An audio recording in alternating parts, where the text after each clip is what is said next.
Bonjour à tous, je suis ravie de vous retrouver aujourd'hui. Alors cette vidéo s'adresse à vous si vous êtes scorpion, si vous êtes ascendant scorpion, quel que soit votre signe solaire, ou si vous avez votre Vénus, votre signe lunaire en scorpion. Alors votre Vénus, effectivement, si vous avez la Vénus en scorpion, il peut y avoir des résonances avec tout ce qui est en relation avec les émotions, les sentiments, la vie amoureuse, tout ce domaine-là, le domaine émotionnel et sentimental. Alors, commençons par la tendance. Le monde et le 8 d'épée. Ah, c'est étonnant ça, comme énergie. Le monde et le 8 d'épée. Alors là, ouais, il est question de reprendre le pouvoir. Il est question de se libérer de ses chaînes. Il est question de reprendre sa liberté. L'énergie va vous amener dans ce sens. Dans l'idée, effectivement, de vous sentir libéré, libre, de vous sentir accompli. Là, j'ai l'impression que quelque chose qui vous ralentit aujourd'hui et qui a un rapport bien sûr avec le passé. Là, il est question de reprendre le pouvoir, de reprendre confiance en soi. Il est question reprendre le pouvoir, reprendre confiance en soi, retrouver un état d'esprit positif et puis se dire, ben en fait si, je suis capable, je suis capable de, je peux faire ou réaliser ce que je veux mettre en place. C'est vraiment ça. C'est ce que je ressens fortement. Donc on va voir par rapport à... On va voir ce qui se passe. Alors, émotionnel et sentimental. Pour vous les scorpions, le serpent, la tour. Ouais, on rumine, on cogite.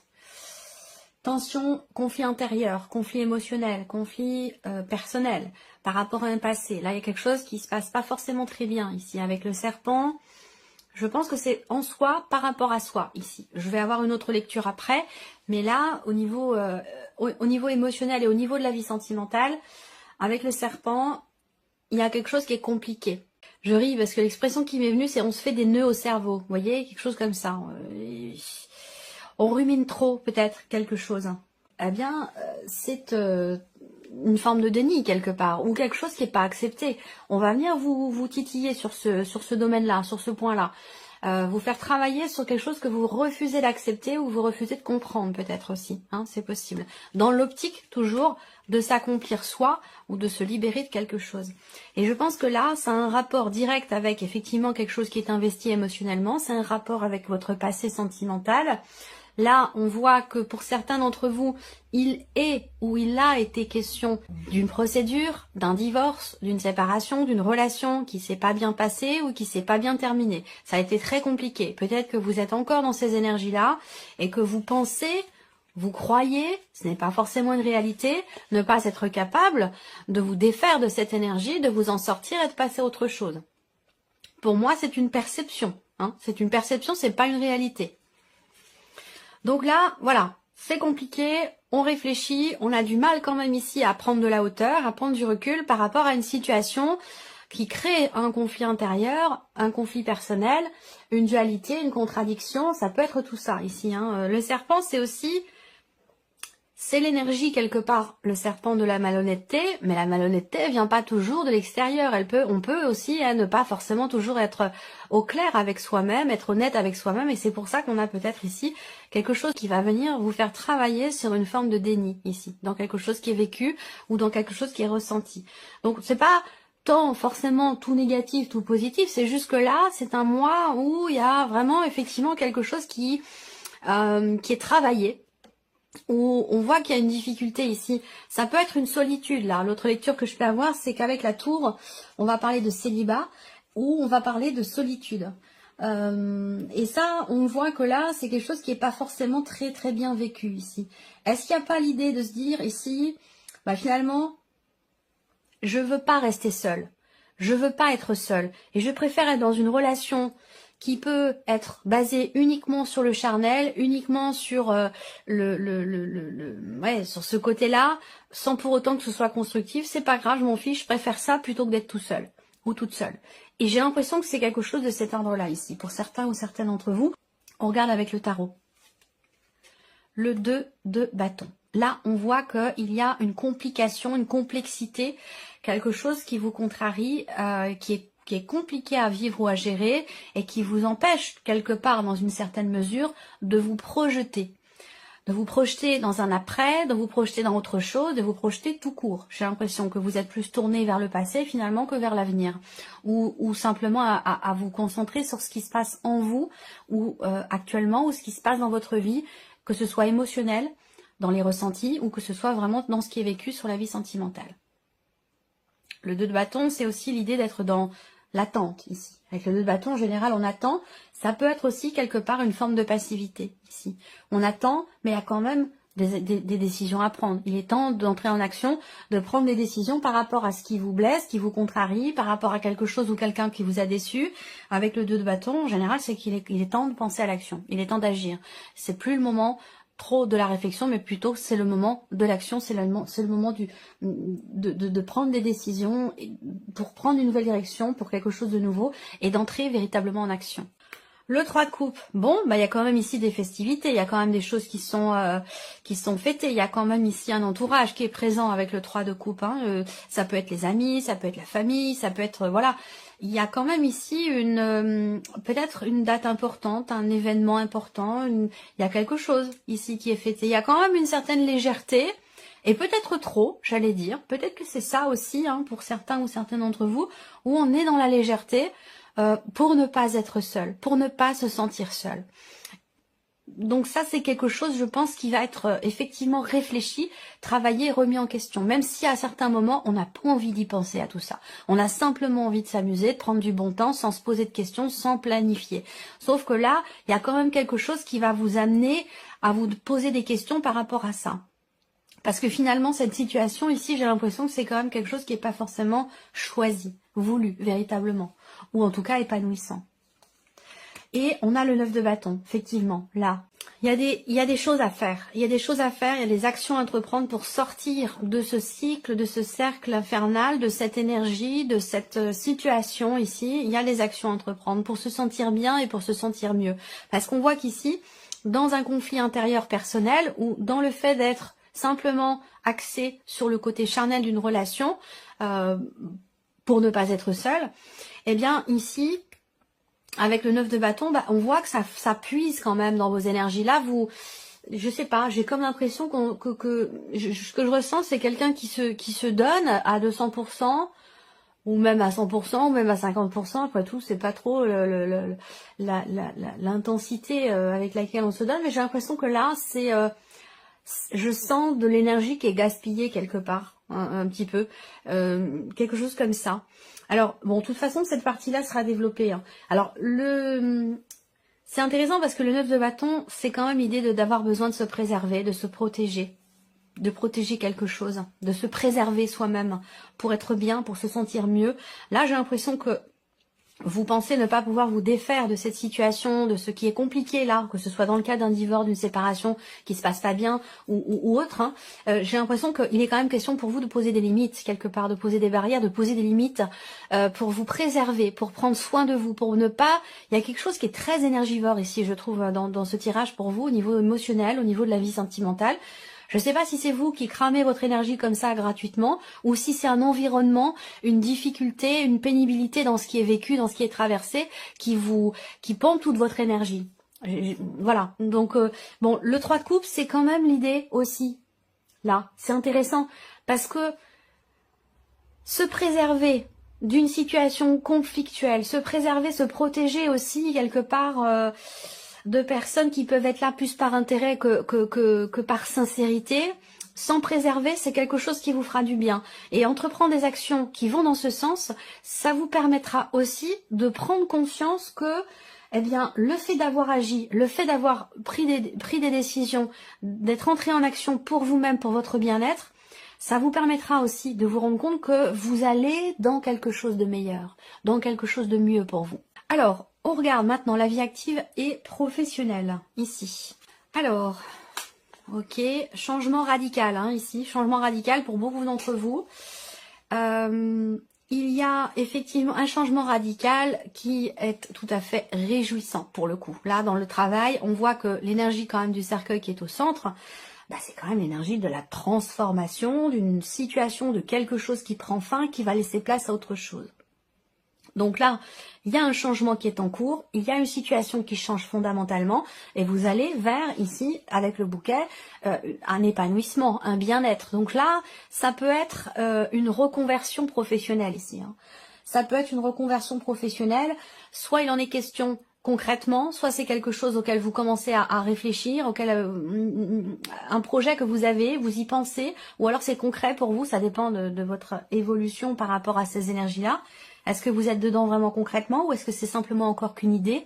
Mais en tout cas, là, effectivement, on peut parler de reconversion professionnelle, d'un changement radical au niveau de la sphère professionnelle. Et c'est un changement ici qui est tout à fait bénéfique pour vous, hein, qui est tout à fait positif. On a derrière la carte du bouquet.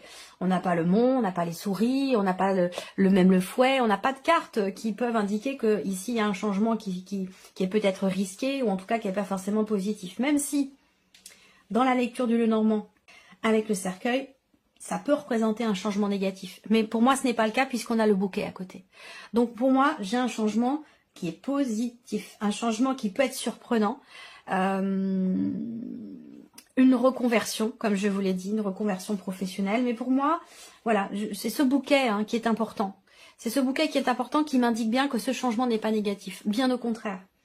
Il est bénéfique, il est positif pour vous. Donc il y a quelque chose, il y a une situation qui s'améliore. Il y a une évolution, une progression, un changement qui permet l'amélioration de quelque chose de particulier dans votre sphère professionnelle. Alors avec le tarot, ben oui, le 10 de bâton. Donc il y a bien un changement qui vous permet de souffler, qui vous permet de vous défaire d'une situation qui était vécue un peu comme un poids, comme un ralentisseur, un dos d'âne, un truc qui fait qu'on est obligé d'y aller lentement. Donc là, pour moi, avec le 10 de bâton, effectivement, il y a cette notion de fin de cycle déjà, fin de cycle, changement, transformation ici, changement radical. Donc là, dans la vie pro, pour vous, les scorpions, c'est un mois important. Ça peut être un mois charnière, un mois de reconversion, un mois de changement qui vous amène ici un bien-être. On va voir avec le tarot l'étoile, ok, sérénité, confiance quelque part ici, dans quelque chose qui s'arrête, dans quelque chose qui prend fin, dans cette transformation qui est en train de se matérialiser pour vous au niveau professionnel. Ah, le 7 d'épée.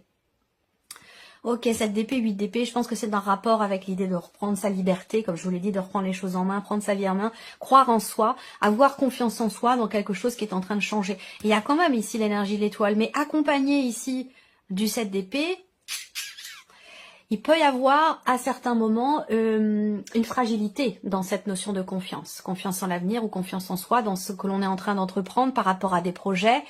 Là, on voit bien qu'il y a un projet ou un changement qui vous permettrait de souffler un peu, de vous libérer d'un poids, de quelque chose qui a été vécu difficilement. Mais en même temps, ici, le 7 d'épée, encore une fois, ça rejoint ce que j'ai dit tout à l'heure par rapport aux énergies principales. Je l'aime pas trop cette carte-là. Elle est, elle est mi-figue, mi-raisin. C'est la fuite en avant, c'est le manque d'honnêteté. C'est l'énergie de quelqu'un qui n'est pas prêt ou qui ne veut pas ou qui ne peut pas assumer une situation. Donc on préfère prendre la fuite plutôt que de regarder les choses en face et d'assumer. Et donc là, voilà, il y a quelque chose de cet ordre-là qui fait que la confiance, elle vacille à certains moments. Donc peut-être que là, il y a une appréhension à se dire, mais bon, ça va pas me plaire. Voyez, dans ce qui est en train de changer, il y a peut-être de la mauvaise foi là, mais c'est vraiment l'énergie que je ressens là. C'est vraiment l'énergie que je ressens là. Soit c'est un manque de confiance, soit c'est de la mauvaise foi, mais il y a vraiment ici l'idée ça me parle de pouvoir libérateur, ça me parle d'assumer quelque chose peut-être qui est en train de changer et d'avoir confiance en ce qui s'arrête, en ce qui est en train de changer. Le cercueil, c'est mort et renaissance. Vous voyez, là, on a un cercueil donc qui peut indiquer, évidemment, on parle de mort symbolique, on est dans la sphère professionnelle, je ne vais pas vous parler de décès. Donc on parle de fin, de quelque chose qui s'arrête. Mais vous voyez, il y a tout un halo ici, lumineux. Vous avez ici vous voyez, donc il y a quelque chose qui sort, qui jaillit, qui naît de cette fin ici. Et c'est en ça que vous avez ou que vous pouvez avoir confiance ici. L'étoile, c'est faire confiance en sa bonne étoile, en ce que l'univers vous prépare. C'est la notion de sérénité, effectivement, et de confiance dans ce qui est en train de changer pour vous par rapport à la sphère professionnelle. Voilà. Allez, on continue. Le matériel et le financier pour vous, amis Scorpion. Ok, bon, bah, il y a quelque chose qui avance tranquillement, doucement mais sûrement. L'énergie focus, c'est le bateau, donc on a effectivement cette notion de mouvement, d'avancée. On va parler aussi de choses... là, on me parle d'une vieille voiture, hein, d'une voiture assez ancienne. Alors, est-ce que certains d'entre vous pensent ou réfléchissent à l'idée, éventuellement, peut-être de changer de voiture, changer de... renouveler, peut-être je parlerai pas de réparation, mais plutôt l'idée qu'effectivement, là, il y a une réflexion hein, par rapport à la voiture qui est ancienne. Ou alors, c'est une réflexion concernant des allers-retours, concernant un moyen de locomotion. Voilà, donc... des réflexions peut-être ici sur des allers-retours, un moyen de locomotion, du covoiturage. On réfléchit à comment faire concernant un voyage, concernant la notion de déplacement dans votre vie qui évidemment a un coût. C'est pour ça que ça ressort sur l'aspect matériel et financier où bah là peut-être que voilà vous réfléchissez à certaines choses. On va pas parler d'action à proprement parler.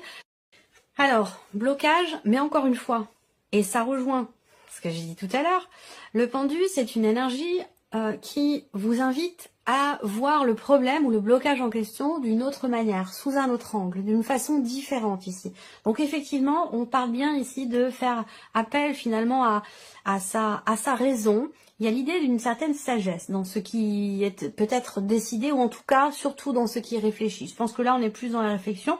Avant l'action, même si on a quand même ici le roi de bâton, donc là, on prend les choses en main quand même, hein. Et par rapport aux finances, par rapport à l'aspect matériel de votre vie, pour des déplacements, des voyages, un voyage, ou concernant votre moyen de locomotion, une voiture, je pense que là, avec le pendu, eh bien, vous allez aller chercher en vous les réponses à vos questions. Vous allez vous dire, bon, alors je vais regarder la situation. Bon, certes, là, peut-être que ma voiture, elle est, je ne sais pas, elle est en panne, j'ai pas forcément les moyens de la réparer, elle est ancienne, est-ce que ça vaut le coup? Ce genre de questionnement, vous voyez.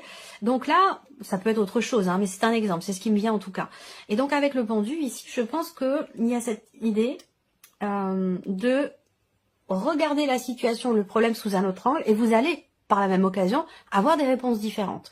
Donc je pense que là, ça va du coup vous permettre cette réflexion de prendre les décisions qui s'imposent, d'entrer en action. Avec le roi de bâton, bah, c'est quand même quelqu'un qui est dans la maîtrise. C'est quelqu'un qui gère tout simplement. Voilà. Donc il y a une gestion ici par rapport à un mouvement d'argent, par rapport à une sortie d'argent, par rapport à des dépenses, par rapport ici, on voit que vous allez, et après avoir peut-être réfléchi, remis en question et vu différemment sous tous les angles la situation, la problématique, vous allez entreprendre ici certaines actions, mais je pense que là, vous prenez véritablement votre temps, vous faites attention. Là, on fait preuve de sagesse, de bon raisonnement, on fait preuve de maturité. Il y a vraiment ici quelque chose qui est géré et qui est bien géré. Et pour moi, ça a aussi un rapport avec des vacances, un déplacement, les pneus neige. Bon, je sais pas pourquoi, hein, c'est pas ridicule, mais bon, voilà, c'est aussi ça. C'est des investissements, hein, c'est pas de l'argent, voilà, ça coûte quand même de l'argent tout ça. Donc voilà, on réfléchit. Comment on organise les choses, comment je peux faire au mieux, et c'est là que le pendu intervient pour voir les choses sous tous les angles. Comment je peux faire au mieux pour m'organiser, faire en sorte que finalement je puisse gérer le plus intelligemment possible mon budget, mes finances, les rentrées et les sorties d'argent. Voilà. Donc peut-être que c'est un rapport avec des vacances, avec un voyage ou quelque chose comme ça. Allez, on termine pour vous les scorpions avec la surprise et l'inattendu. Qu'est-ce qui pourrait se produire de surprenant ou d'inattendu pour vous, amis scorpions? Alors déjà, ça peut concerner la famille, le foyer, un lieu de vie, votre maison. Cette surprise ou cet inattendu peut aussi vous concerner vous par rapport à vous-même, en relation avec ce que je vous ai dit au début. Voyage, ici, on parle de déplacement, de l'étranger, d'une autre région, il y a peut-être quelqu'un qui vient vous voir, ou il va être question et encore une fois, ça résonne avec cette réflexion-là, concernant l'étranger, concernant un voyage, concernant, alors peut-être pas forcément l'étranger, mais ça peut être concernant quelqu'un qui est loin de vous, qui est dans une région assez éloignée de la vôtre. Il est question de cela ici. Il y a quelque chose qui va se confirmer à vous, soit par rapport à un lieu de vie, soit concernant une personne de la famille, quelqu'un qui est d'un signe de feu, quelqu'un qui est Sagittaire, Lion ou Bélier, quelqu'un qui devrait venir peut-être vous rendre visite, à moins que ce soit à vous de rendre visite à cette personne. L'un de vous deux habite dans une région où il y a pas mal de neige, où il y a les pistes de ski et tout ça, donc près de la montagne, ce genre de choses. Donc je pense qu'il va être question de réfléchir par rapport à comment on s'organise, est-ce que tu viens, est-ce que je viens, est-ce que c'est... Voilà, il y a quelque chose de cet ordre-là. Alors, le 2 de coupe ici, il y a quelque chose qui se confirme. La surprise inattendue, c'est la confirmation de quelque chose concernant un projet ou concernant des finances, de l'argent. Cette confirmation, elle va aussi certainement concerner une transaction immobilière pour certains ou certaines d'entre vous. Donc je pense que là, effectivement, transaction immobilière, soit c'est vous qui êtes en couple et qui avez la confirmation que là, on est bien effectivement dans une transaction immobilière, quelque chose qui se confirme, soit c'est un couple qui vient peut-être vous proposer quelque chose ou qui vient acheter votre bien aussi, c'est possible, hein. Un couple qui vient peut-être de Belgique, de Suisse, de l'étranger ou quelque chose comme ça, hein, c'est tout à fait possible. Là, surprise inattendue, on a également le 3 de bâton ici. Alors, la surprise et l'inattendue, ça concerne évidemment quelque chose que vous planifiez ou que vous avez planifié. Pour moi, c'est en rapport avec, encore une fois, un voyage ici, l'étranger, une autre région. Ça concerne aussi l'aspect familial, la dimension familiale, donc ou un bien immobilier. Voilà, il y a des choses qui vont se confirmer, quelque chose qui va se conclure ici. Hein. Ça concerne deux personnes, donc vous et deux autres personnes, voire... Enfin, vous et une autre personne, voire vous et un couple, deux autres personnes, voilà. Mais pour moi, il y a des confirmations. Il y a une notion de stabilité ou de confirmation de quelque chose à ce sujet. Voilà pour vous, les scorpions. J'espère que cette vidéo vous a plu. J'espère que ce tirage résonne en vous. Merci à vous, merci de votre présence, de votre fidélité. Et puis, je vous dis à très bientôt pour les prochaines vidéos.